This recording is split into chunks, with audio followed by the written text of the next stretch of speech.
بسم الله الرحمن الرحیم. ګرانو کتونکو، علب خان شیرپو د عمرزی ټي وي نه ستاسو په خدمت کې د سټوډیو نه حاضر دی. کتونکو ما سره په څنګ کې ناست دی خالد بختیار خان عمرزی، څه د تعارف محتاج نه دی. انشاءالله په راتلونکي وخت کې به ورسره په مختلفو ټاپکونو باندې خبرې اترې کوو. په کرونده باندې ډېر جوړ نظر ساتي، په جرګه مرګه باندې جرګه مرکه باندې ډېر پوره نظر ساتي، په کلي علاقه کې چې کوم دی نو ډېر زیاتې ستړې کوي. نن چې موږ په دغه سټوډیو ته رابللی دی نو خالد بختیار خان عمرزی د پشکلاوتي قومي جرګې نایب صدر خوم دی د چارسدې، او نن په سخاکوټ کې چې کوم احتجاج و، کم خلک چې د خپل حق د پاره راوتلي د محمدزاده شهید د پاره کوم چې قومي خیرو دی د هغه د پاره راوتلي او هغه احتجاج کوونکو باندې لاټي چارج خوم شوی دی، او بیا د امن جرګې خیبر پښتونخوا چیرمن کمال شاه بچا گرفتار شوی خوم دی. په دې باندې به خالد بختیار خان نظر ساتو چې جمهوریت څه ته وایي. آیا موږ د خپل حق د پاره احتجاج نشو کولی؟ آیا د حکومتي خلک احتجاج نه کوي؟ آیا دا نن چې کومې جلسې روانې دي نو دا جلسې څه د پاره روانې؟ خالد خان ډېره زیاته مننه کوم د وخت راکولو په دغه پروګرام کې. څه به وایي؟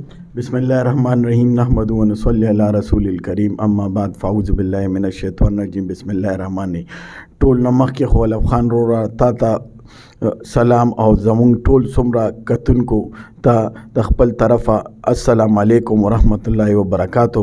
بل د ازبرګه میاشت ده، مطلب د ازبرګې ورځې شپې دي چې هر سړی مطلب دا دی دوا موږ لم کوي او موږ هم تاسو لا کوو، هر مسلمان رور لا. علب خان روره تا چې څنګه خبره وکړه چې احتجاج ولې کیږي او جمهوری دغه کې احتجاج ال کیږي چې کله انتظامیه لا عوامي مشران ستچوي اختیارمند هغه د قوم مسائل نه حل کوي نو خلک مجبور شي سړک ته روزي احتجاج لروزي.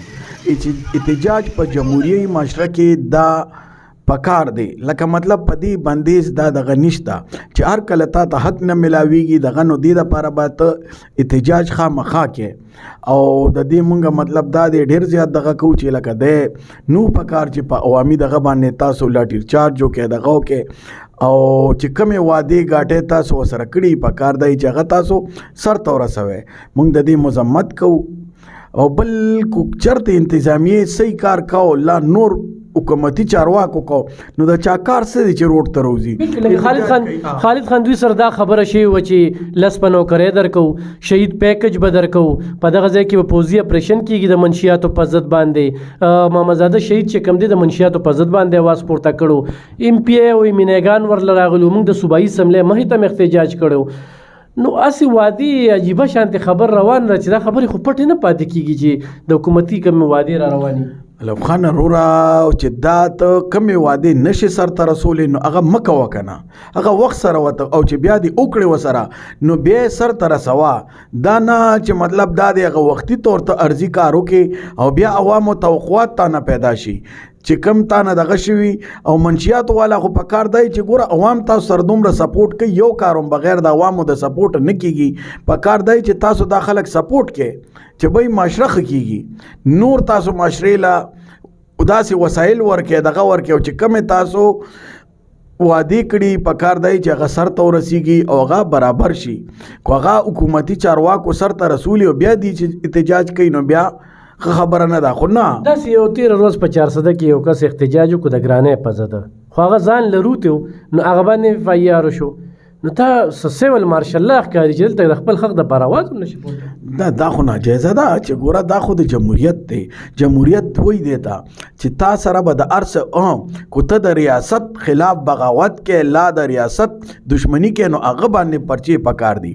نور خو دا ډیموکراسي ده چې انتظامیه والا دی، لا ستا ایم این اے ایم پی دی، نور ستا حکومتي چارواکو دي، د دې خلاف په ته خامخا دغه کې چې بای دا ولې لکه د کار روزګار لاسه هر څه به ته هغه وی نو احتجاج باندې خو دا ناجیزه ده. ولې دا زمونږ د حکومت چې دی مطلب دا د خپله درنه نه وکړې دا د بیا را روانه ده. دا خو یو جمهوري بلکې احتجاج به دا ویم د جمهوریت حسن دی، تنقید کول لا نور د خو جایز تنقید کول دا د جمهوریت حسن دی چې ستا کمې مطلب غلطیانی دي دغه دي اتا ته څوک په ګوته کي نو اب ته منې. دا خو زمونږ مطلب دا دی چې په خلیفګانو کې شوي دي.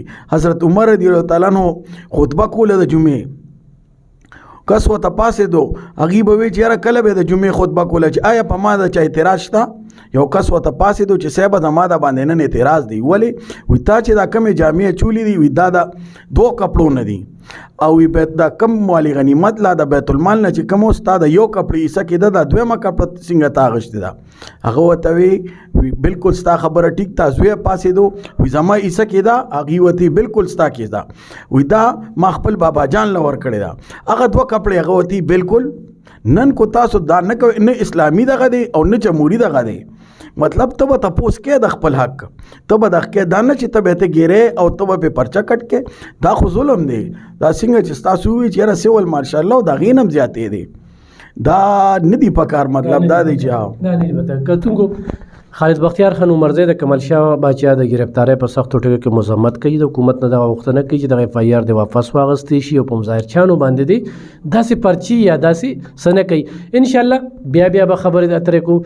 خالد خان په شروع کې وي چې دعا راته کوي. بالکل زمونږ زړه خو ورته دعا کوي او دا دعا وجه څه ده کتونکو چې یو ډېر مخلصه تکړه او خدمت کوونکی انسان دی. خو نن موږ د دغه سټوډیو نه حاضر یو یا دلته کې چې کوم دی زمونږ کار به تاسو راتلونکي وخت کې وینئ نو دې کې د خالد بختیار خان عمرزی بیرسټر عمر بختیار خان عمرزی د هغوی ډېر زیات کومک دی او راتلونکي وخت کې به زمونږ دوی سره په مختلفو ټاپکونو باندې خبرې اترې کېږي. خو د دغې ایمرجنسي حالاتو کې چې موږ په دغه باندې خبرې اترې کولې نو دغه منشیات پروشو په ضد چې محمد زاده کم आवाज را پورته کړو او بیا دغه احتجاج کوونکي چې کوم دی راووتل نو دغه کې کومه ګرفتاری شوه نو دغه باندې موږ ډېر زیات خفګان څرګندونه کوو. د پشکلاوتي قومي جرګې د ضلعي صدر محمد ابراهیم مومن، ضلعي ستر سکتر یوسف مومن او دغه شانتي د نورو ملګرو طرف نه چې کوم دی مزاحمت کوي او په دې باندې به راتلونکي وخت کې احتجاج هم کیږي. خو خالد خان نه به یو پوښتنه کوم چې خالد خان محمد زاده شهید پرانا به ماښامي چې کوم دی د کور مخې ته وویشتلی شو. هغه صرف دغه ویلو چې پلانکي ځای کې زمونږ په دې ملک او په دې وخت باندې نه رښتیا ویلی شي او خو رښتیا وی نو دغه شانتې مسلې به راته را پیدا کېږي نو لکه دې به خلصي. لفخان وروره بالکل ته ووی خو ما ته ووی چې کوم وی دغه که نه دروغ والا به ډېري خو هغه به زر میټاویږي او حق والا به کمی خو هغه به په قایم به ټول وخت. بل زه تا ته وروره خبره وکړم دنیا خو چې دی دا دنیا نه ده که نه. مونږ خو دې دنیا کې دغه له راغلي یو څه ته وایي ستاوار راغلي یو. زمونږ د آخرت ګټه ده. ته دا سوچ کوه چې ته به څه کوې. د دنیا ډېر لوی تا خلک به لیدلي خو چېرته لاړل سې ځان سره یوړل.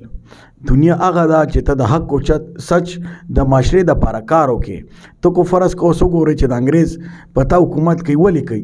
ستا د اریګیشن سیسټم وګوره څومره هغه بحال کړی دی. هغه ځان سره سوړي دي نه کو هغه ته دا پته و چې یاره وروره زه روان یم او دا دومره په دې قوم باندې دا وله نیري سیسټم وکړو دا وله د انفراسترکچر سیسټم وکړو دا وله د پلونو سیسټم وکړه نو خو زمونږ دا خلک نو هغوی به وي وروره راشه بس پیسې ترې راغونډه کړه. نن ولې هغوی په دنیا حکومت کوي. الله پاک وایي چې کوم ځای کې وایي کفر دی خو چې انصاف وي نه دا کوم او چې کم ځای کې د ډېره زیاته دغه مسلماني خو چې انصاف نه کنه نو هغه معاشره به کامیابیږي نه. هلته بیا دغه اصل کې انصاف پکار دی. انصاف پکار دی. ډېر زیات مننه کوم کتونکو دغه زمونږ نننی پروګرام په خپلو دعاګانو کې مې یاد ساتئ. زموږ په دعاګانو کې انشاءالله د یو بل ټاپک سره بیا حاضرېږو.